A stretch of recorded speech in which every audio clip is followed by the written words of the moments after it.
Welcome on back to the All Aussie Rules YouTube channel, everybody. Thanks for joining.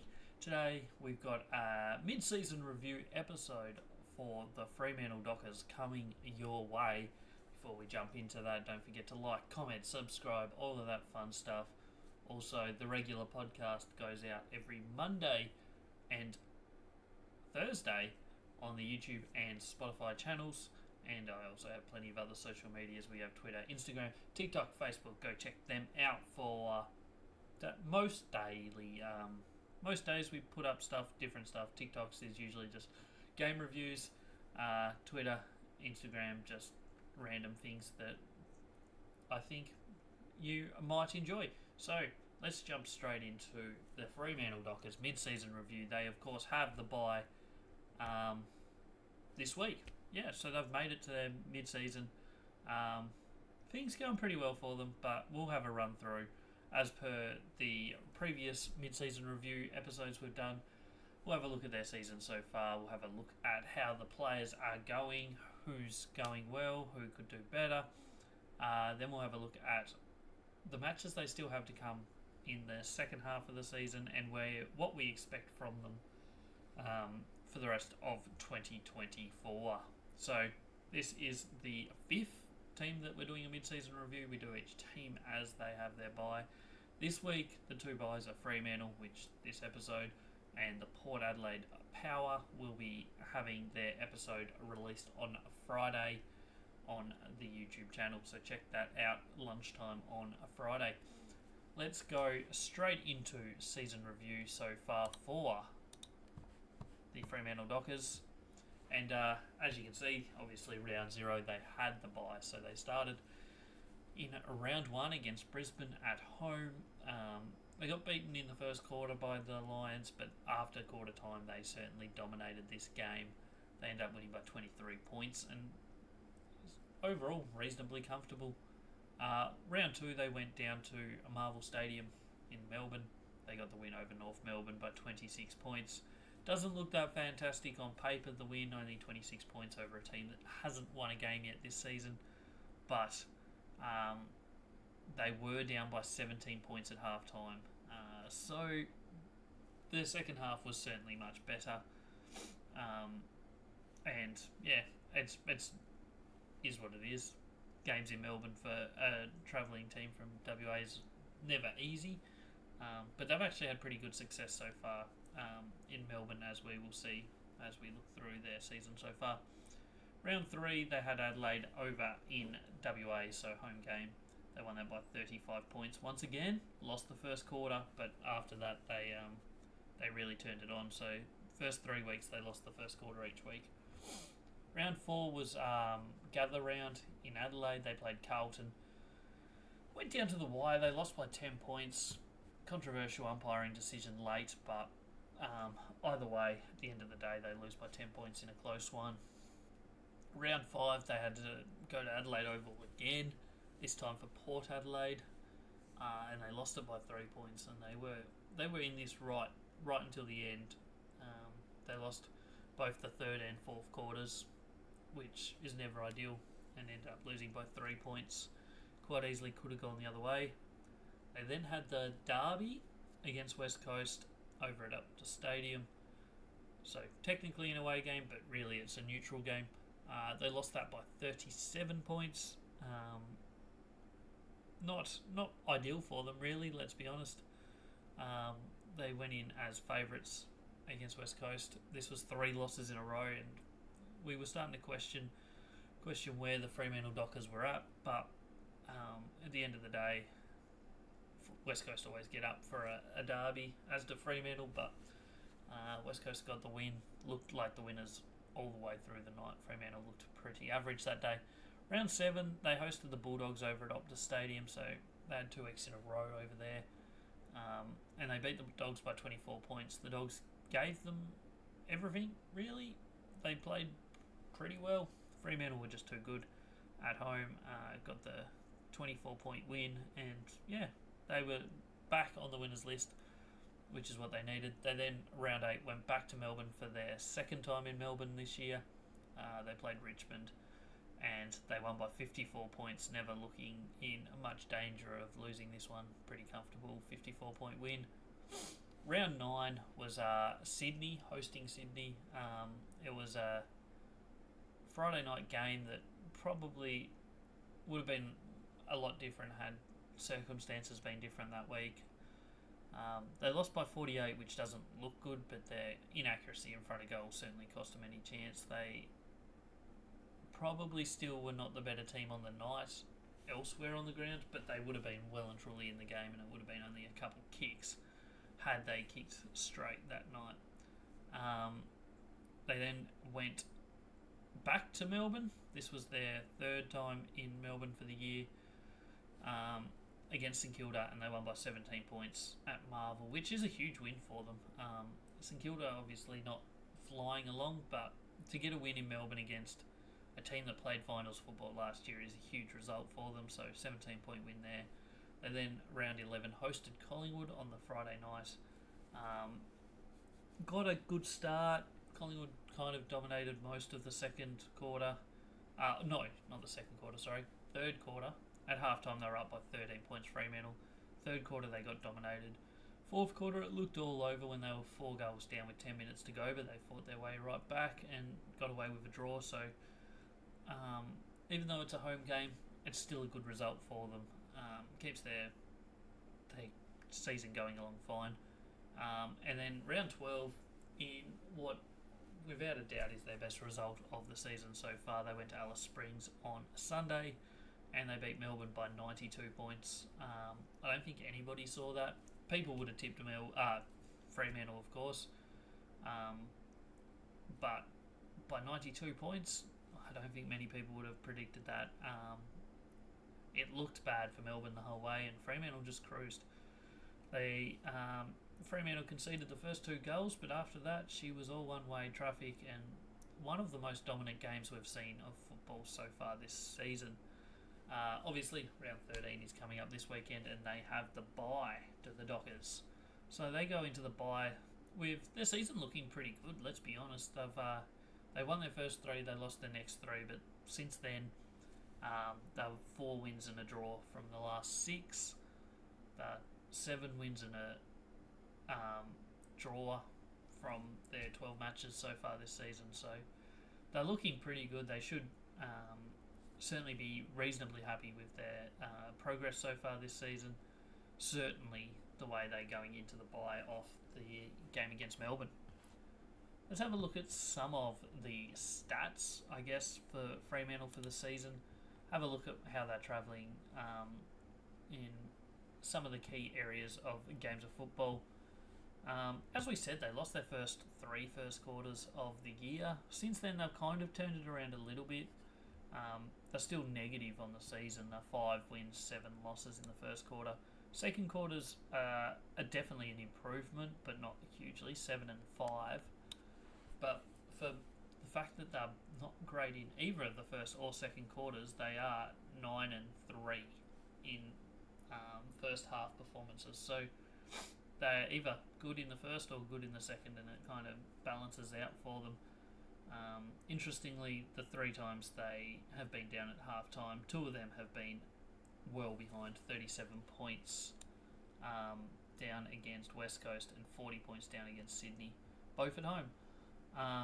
Third quarters, they started the season well in third quarters, but over the last 8 weeks, they've only managed to win 2 third quarters, so that's a bit of an issue, but they certainly finished strong. They've won 6 of their last 7 fourth quarters, all by a couple goals or more, so they're certainly looking alright as a finishing team.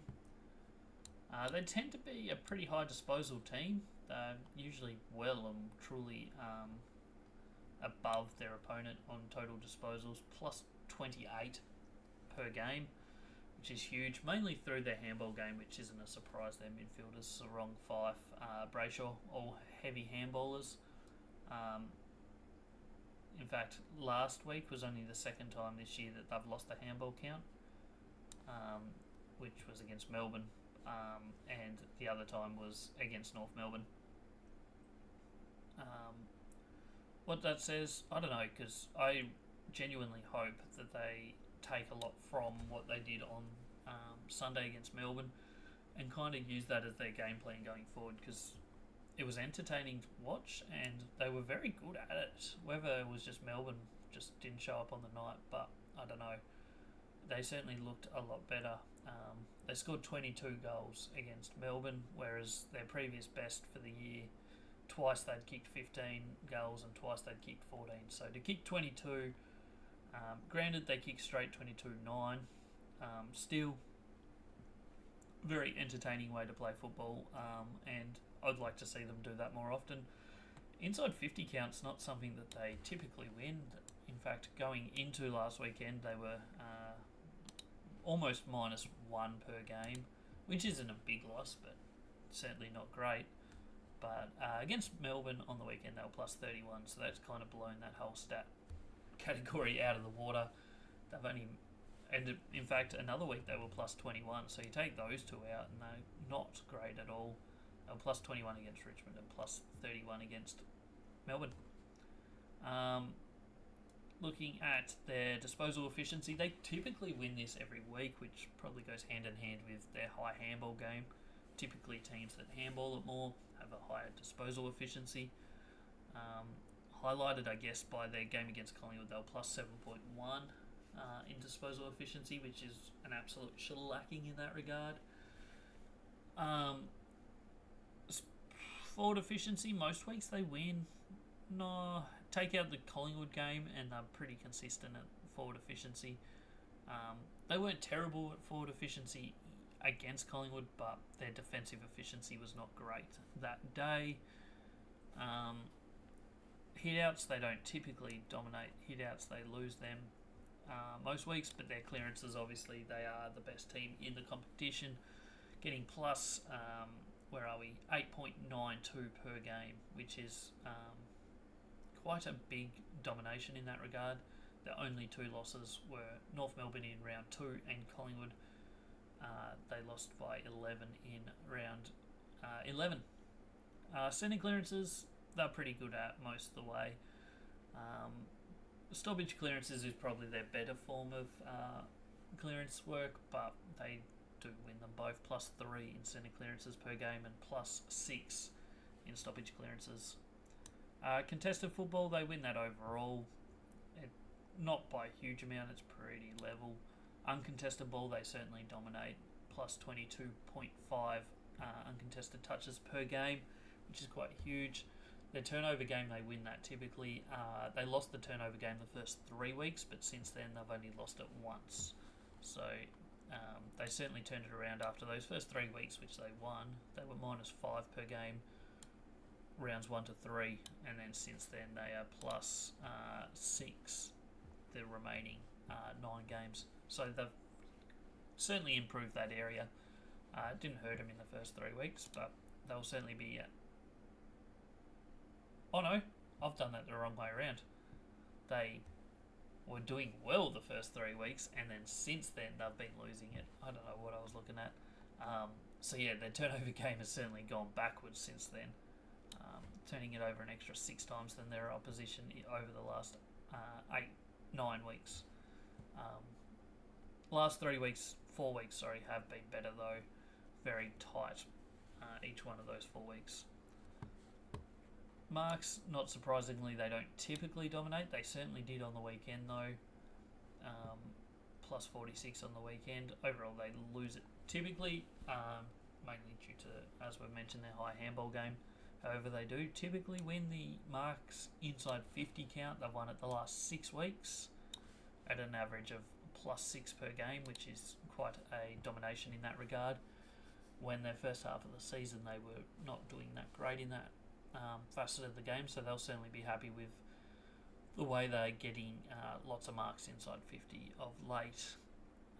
Tackle count, they're usually around the mark. Overall, they're +3.92 tackles per game, led by a few games where they were +21 against, who was that? St Kilda, +20 against Richmond, and there was one more game. Actually, the first 3 weeks they were all very good. They were +12, +17 and +20 in rounds 1, 2 and 3.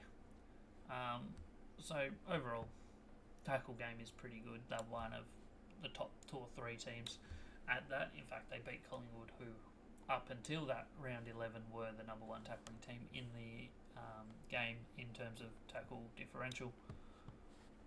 So let's have a look at how their season's going. They're certainly looking good, trending upwards. I think if we continue to see the kind of game style that they showed on the weekend against Melbourne, they certainly could give a good crack towards the top 4. So let's now have a look at how some of the players are going for them this year. I don't think it's any surprise who their best player so far this year is. Caleb Serong has been outstanding. His first 2 games were fantastic. He had a couple quiet games, but since then he's been uber consistent. He dominates clearances. He just dominates possessions. He plays really good football.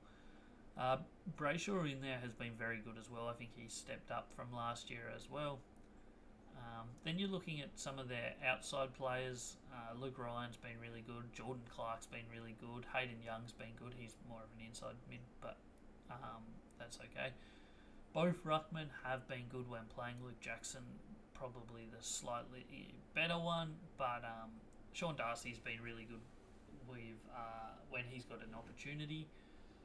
Fife has had a couple outstanding games. He's also had a couple games that perhaps weren't his best, but he's certainly showing that he's good enough to still be in there as a starting midfielder for the Fremantle Dockers. Forward line, I think, has a little bit of room for improvement. Obviously, Michael Walters has been a little bit down so far on what we've seen from him previously, I think. You could say the same for Jai Miss. He started the season really okay, pretty well in week 1. Week 3 he was also good. Outside of that, he probably hasn't really been at his best or near his best, in my opinion. Tracy's probably been their best forward line player so far this year, but I think even him has had a couple lower ranked games that maybe could look better. So I think that's probably the biggest area for Fremantle's improvement going forward, would be trying to get more consistency out of their forward line. Having a look now, whoa, I clicked the wrong button, don't mind me. We'll have a look at the rest of their season to come. So they've got the bye this weekend. Then round 14, they go to Marvel Stadium for the Doggies. As we've mentioned, they're 3-0 in Melbourne this year. But this will be by far their toughest challenge in Melbourne so far. They obviously beat the Bulldogs over in Optus Stadium like 4 or so weeks ago. So that'll be a good game. Hopefully the right Fremantle come in out of the bye and they do well. They then host the Gold Coast, which you'd have to suggest is probably a win for them. Gold Coast haven't won an away game yet this year. Then they have Sydney at the SCG, which is obviously going to be the toughest challenge they face for the rest of the year. Sydney at the SCG is the toughest challenge in AFL at the moment, I think. Richmond, they host in round 17. You'd expect them to win that. They then travel down to Utah Stadium in Launceston to play Hawthorn in round 18. That'll be a tough game. Hawthorn are playing some really good football over the last 6 or 7 weeks. So if Hawthorn continue that form going into that one, that might be a tough game for them. They then have 2 weeks in a row at Optus Stadium. They have Melbourne, which they're coming off their 92-point win over Melbourne on the weekend. So they'll go into that with confidence. And then they have West Coast in the derby, where they'll really be looking to get revenge on the Eagles and what happened to them in the derby the first time around this year. They then travel to the MCG for Essendon, which on current form will be a very tough challenge. So they have 2 more trips to Melbourne this year. They're both their harder 2 challenges of the 5 matches in Melbourne they play. They then have Geelong at home, which could be an absolute cracker depending where Geelong are sitting at that time of year. They've obviously in a bit of a form slump at the moment with Geelong, but If Geelong turn it around, both these teams could be fighting for top 4 at this point. They then have GWS over in NG Stadium in Sydney. That'll be a very tough game as well. And then they finish with Port Adelaide at Optus Stadium in round 24. Potentially both teams fighting for a top 4 spot based on what maybe we're looking at for them for the rest of the year. Looking at that, they're going in on they probably need 6 wins for finals. From that, what we can see, you'd expect the Gold Coast, Richmond, Melbourne, possibly the West Coast, and at least one of Geelong or Port Adelaide to be wins. That's 5 or 6 wins right there. So that gets them finals. If they want to play top 8, they're probably going to have to win at least 2 more, maybe 3. So you're looking at Hawthorn down at Utah Stadium as one of them that they probably need to win. And maybe Bulldogs, which will be a really tough ask. So they're going to have their work cut out for them if they want to push towards top 4. But we'll see, because, if they play like they did on the weekend, they can beat almost all of those teams that they've got coming home outside of maybe Sydney. The Essendon at the MCG might be tough, but most of the rest of them they're certainly capable of. So yeah, that's their season to come. I think they've had a very good start to the year. They let a couple games slip, certainly in that 3-run loss streak from rounds 4 to 6. If they had won 1 or 2 of them, then yes, they'd probably be in the top 4 right now, looking at a potential top 2 spot by the end of the year. If we see that more attacking brand of football, I think it will be great for the game and great for them going forward, because they certainly were entertaining to watch on Sunday. So that's my Fremantle Dockers mid-season review. They're going all right. They'll be enjoying the week off for the bye. It probably didn't come at the perfect time, seeing they've just kind of hit their best form. Coming out of the bye, it's going to be a tough game against the Doggies in 2 weeks' time, but we'll see how they take it. But yeah, that's everything for this one. Don't forget the next episode, which is the round 13 preview, will be out on Thursday morning, Australian Eastern Standard Time, so check that one out. The next mid-season review will be Port Adelaide, which will be released on Friday about lunchtime, so check that out on the YouTube channel. And thanks again. Don't forget to like, subscribe and comment, and we'll see you on the next one.